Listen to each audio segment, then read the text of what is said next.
तो जनाब आज बात करते हैं ड्रामा सीरियल राजा रानी की। कुछ किस्तें जो है मैंने रिव्यू नहीं की, इसलिए मैं अब 15-16 कह रही हूँ, लेकिन कुछ बैकग्राउंड में जो पिछली किस्तें हैं उनको भी जिक्र कर ही देते हैं। फ़िज़ा जो है बोलने लगी हैं और फ़िज़ा की सर्जरी जो है वो एक बड़ी इंटरेस्टिंग वे में हुई थी। वो बिल्कुल ऐसे ही ओटी में चली गई, ओटी से निकल आई और फ़ौरन बोलना भी शुरू हो गई। किसी डॉक्टर से पूछना पड़ेगा कि भाई ये ऐसे इतनी आसानी से भी हो सकता है सर्जरी के फ़ौरन बाद बोलने लगे बंदी। और मतलब ना ही उन्होंने कोई वो जो सर्जरी के प्रॉपर स्लीपर्स होते हैं, कैप होती है, वो सब नहीं पहने। ठीक है, पैदल अंदर ओटी तक चली गई, वो तो जा सकते हैं, कोई मसले की बात नहीं है, इफ़ यू कैन वॉक तो वो तो हो गया। उसके बाद वो येलो स्टोल लपेट के जो है वो बाहर निकल आई।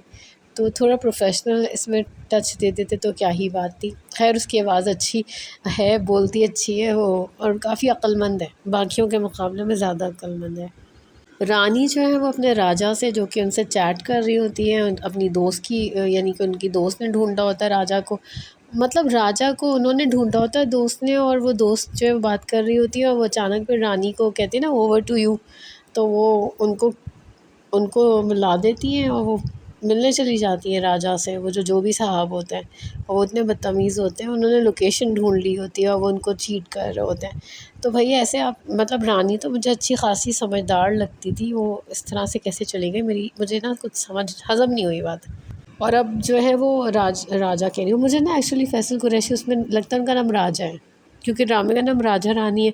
और नॉर्मली जो है लीड जो रोल होता है उनका ही नाम वही होता है। जैसे हम शीरीन फरहाद देख रहे हैं तो मैं पता है फरहान सईद फरहाद है और शीरीन जो है किन्जा है। तो इसमें मुझे था कि यार ये राजा है ये रानी है, लेकिन वो सावियार हैं एक्चुअली। अब ज़ावियार जो है वो उनके अब्बा को जो है मर्डर कर दिया किसने, जुनैद भाई ने। जुनैद भाई का तो गुस्सा ऐसा दिखाया ना, वो पैसों के लिए इतने मर रहे हैं, उन्होंने फ़ौरन अपने बड़े अब्बू को जो है मार दिया है। और क्योंकि उन्होंने कोई एफआईआर वगैरह दर्ज करवा दी होती तो वो गुस्से में मार देते हैं, और क्योंकि उनसे बर्दाश्त नहीं हो रहा होता। मारने के बाद जब वो बहुत डर रहे होते हैं, मुझे समझ नहीं है वो इतने वो दिखाए इतने डेयरिंग दिखाए थे, वो थर-थर काँप रहे होते हैं वो। तो ये मेरी समझ में नहीं आया। और उनकी जो अम्मा है मतलब उनको भी ऐसा ही दिखाया है। एक होता है ना कि चलो बेटा ऐसा है, बदमाश टाइप है, अम्मा भी ऐसी है। और जबकि कैसर ख़ान जो हस्बैंड बने उनके खातून के, वो फिर भी बेहतर है, उनमें थोड़ा फिर भी सॉफ्ट कॉर्नर अपने भाई को लेकर वो याद भी कर रहे होते हैं। अब जो बहू है इस घर की, यानी ज़ावियार की जो वाइफ़, जो कि गायब है बेसिकली जब से वो उनका एक्सीडेंट होता है, वो चले जाती हैं, तो वो अचानक अपना सूटकेस लेकर आ जाती हैं। और जब ये मना कहती हैं कि तुम चली जाओ यहाँ से, यानी कि इनकी ये जो जुनैद की अम्मा कहती हैं तुम यहाँ से चली जाओ, तो वो वहाँ से चली जाती हैं। तो वो मुझे समझ नहीं आया कि वो थोड़ा-सा वो होती है, उनको एक थोड़ा शक होता है कि ये मारा गया है, जावेद शेख को जो है किसी ने मारा है, बजाए इसके कि वो ख़ुद अपनी नेचुरल डेथ नहीं मरे। तो वो पहले तो पैसों के पीछे होती है, उनके पास तो पैसे ही नहीं होते, वो तो जुनैद से डील कर रही होती है। अचानक वो इनको मर्डर वाली बात का शक तो होता है, लेकिन वो क्या करने आई थी? वो क्या मर्डर की मालूमात करने आई थी या वो पैसों के चक्कर में आई थी? क्योंकि वो कहती है मैं जायदाद हड़पने नहीं दूँगी इनको। अच्छा, वैसे इस केस में इन्होंने 16th एपिसोड में याद दिला दिया कि ओह इनकी तो एक साइकियाट्रिस्ट फ्रेंड भी थी, और वो तो इलाज कर रही थी ज़ावियार का, और उनको ख़्याल आ गया कि ये भी होते हैं, मतलब एग्जिस्ट करते हैं ज़ावियार। तो अब एक्चुअली हुआ ये कि जावेद शेख साहब के मरने के बाद उनको ज़ावियार को मेंटल हॉस्पिटल पहुंचा दिया गया। और मेंटल हॉस्पिटल ऐसा लग रहा है कि सिर्फ वही नहीं और भी लोग थे उधर।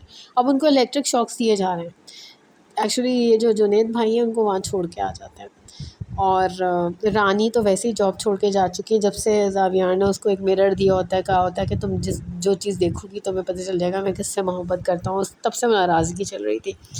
तो वो सब हुआ, उसके बाद से नाराज़गी, और इतनी नाराज़गी कि ठीक ठाक नाराज़गी।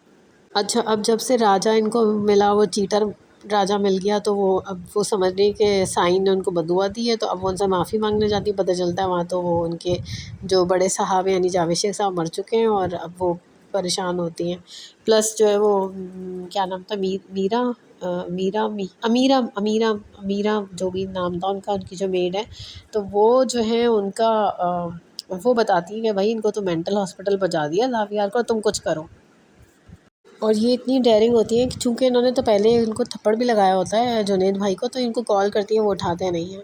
अच्छा, मैंने बताया था कि मेंटल हॉस्पिटल में जो इसको ज़ावियार को इलेक्ट्रिक शॉक्स दिए जा रहे हैं, तो मुझे तो लग रहा है वो सही हो जाएगा। अगर सही हो जाएगा तो वो तो रानी को भूल जाएगा, और रानी को भूल जाएगा तो क़िस्सा ख़त्म नहीं हो जाएगा। होगा क्या, मुझे यहाँ पर थोड़ी-सी क्यूरियोसिटी हो रही है।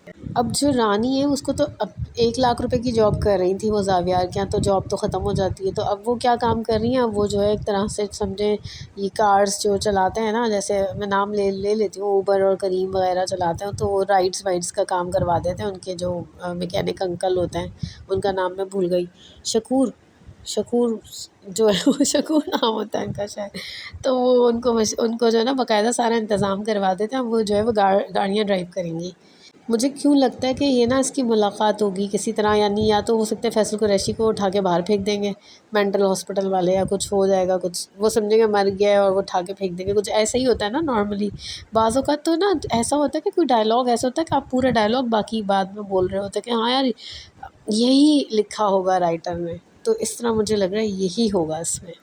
रानी को ना सुपर हीरोइन दिखाया है, वो हर काम कर लेती हैं। पहले मैकेनिक होती हैं, उसके बाद वो इधर जॉब करती हैं, एक ज़ावियार को संभालने का काम, फिर उसके बाद जो है वो गाड़ी ड्राइव करेंगी, यानी कार ड्राइव कर के पैसे कमाएंगी, और वो हर काम कर लेती हैं। वो जुनैद भाई को चांटा लगा सकती हैं, वो कुछ भी कर सकती हैं।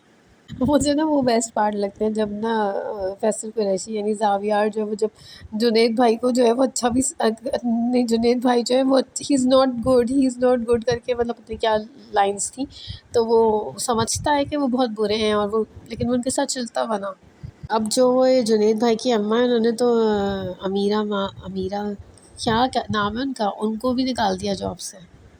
अच्छा, वो जो एक वकील साहब हैं वो भी आते हैं, और वो क्या कहते हैं उनसे भी ये लोग सब यही विल वगैरह की मालूमात कर रही होती हैं, ये जो इनकी जुनैद की अम्मा और ये कैसर ख़ान। और वो कुछ बताते नहीं, वो कहते हैं एक पॉइंट है, एक नुक्ता है जो अ, वैसे एक नुक्ता है बस, वो मुझे याद नहीं आ रहा, बाकी जायदाद सारी ज़्यादातर ज़ाविया की, आप लोगों का भी ख्याल रखा, आप लोगों को भी कुछ ना कुछ मिलेगा। इनको सिर्फ कुछ नहीं चाहिए, इनको सब कुछ चाहिए। सारा मसला ये है। वो तो मैडम बनी बैठी हुई है उन घर में। तो अब नुक्ता क्या हो सकता है, मुझे लगता है नुक्ता ये हो सकता है कि या तो ज़ावियार की शादी रानी से कर दी जाए ये, लेकिन रानी जो है वो ज़ावियार की हीरोइन नहीं है ड्रामे में, मेरे ख़्याल से तो नहीं है। क्या है ड्रामे में, लग तो रहा है सामने जो बैकड्रॉप से तो लग रहा है। तो एक बात मैं सोच रही थी, एक रानी हो गई, अब इनकी दोस्त जो है वो साइकियाट्रिस्ट भी उनकी दोस्त होती हैं, और एक सोनिया है। तो सोनिया अगर इसकी याददाश्त वापस अगर याददाश्त वापस आ गई तो क्या सोनिया ही से के साथ रहेंगे, क्योंकि शादी तो हुई भी है सोनिया से। तो मुझे तो लगता है सोनिया के साथ ही रहेंगे, जो लग रहा है, अंदाज़ा हो रहा है, क्योंकि रानी का राजा आएगा क्या कोई। वैसे पता अचानक से ना मैं ड्रामे में लॉस्ट सी हो गई हूँ, मुझे लग रहा है, मैं सोच रहा हूँ मैं क्यों देख रही हूँ ये ड्रामा। अब मुझे अचानक से फिर से वही वाली फ़ील आ रही है जो मुझे कुछ शुरू में आई थी, शुरू के एपिसोड्स में आई थी। तो बेसिकली देखें वही बात है, इसमें यही दिखाया है कि अगर कोई इस तरह से बंदा कोई रह जाए एक घर में, और उनकी जायदादें हों, और अब्बा मर चुके हों, और बंदा जो है उस काबिल ना हो, जो मतलब सही ना हो, डिसीशंस नहीं ले सकता हो, तो वो फिर ख़ानदान वाले जो है किस तरह से उनकी जायदाद हड़प करने की कोशिश करते हैं। वो तो उनकी ज़िंदगी में उनके पीछे पड़े हुए होते हैं, जावेद शकील जब वो ज़िंदा होते हैं तब भी। तो बेसिकली एक तो ये चीज़ दिखाई है, और दूसरी क्या चीज़ दिखाई है, रानी का जो सिलसिला दिखाया है कि रानी है तो छोटे से घर में रहती है, मगर वो है उसको अवेयरनेस भी है, और वो जो है ना डरती वरती किसी से नहीं है। और अब उसकी दोस्त की ना शादी होने वाली है, तो अब वो सोचे कि मैं भी शादी कर लूँ। अब अचानक उसको ये फ़ील हो रहा है कि मैं मुझे भी शादी कर लेनी चाहिए, और अम्मा को जो ये खुशी दे दूँ मैं। और अब वो ये भी सोचती है कि भाई अगर ये ज़ावियार ने मुझे माफ़ नहीं किया तो तब तक मेरा मामला ठीक नहीं होगा। उनको ये लग रहा है कि बदुआ दे दिया साईं ने। साईं तो साईं है, साईं की रानी भी साईं है। मुझे तो ये लग रहा है। खैर, मैंने आगे पीछे सारी जितनी किस्तें मैंने मिस की थी तकरीबन सबका एक सिनेरियो पेश कर दिया है, और देखते हैं आगे क्या होगा। बस यही सब कुछ था इसमें ड्रामे में। तो फिर मिलेंगे इंशाल्लाह किसी और ड्रामे के रिव्यू और स्टोरी के साथ। तब तक के लिए थैंक यू।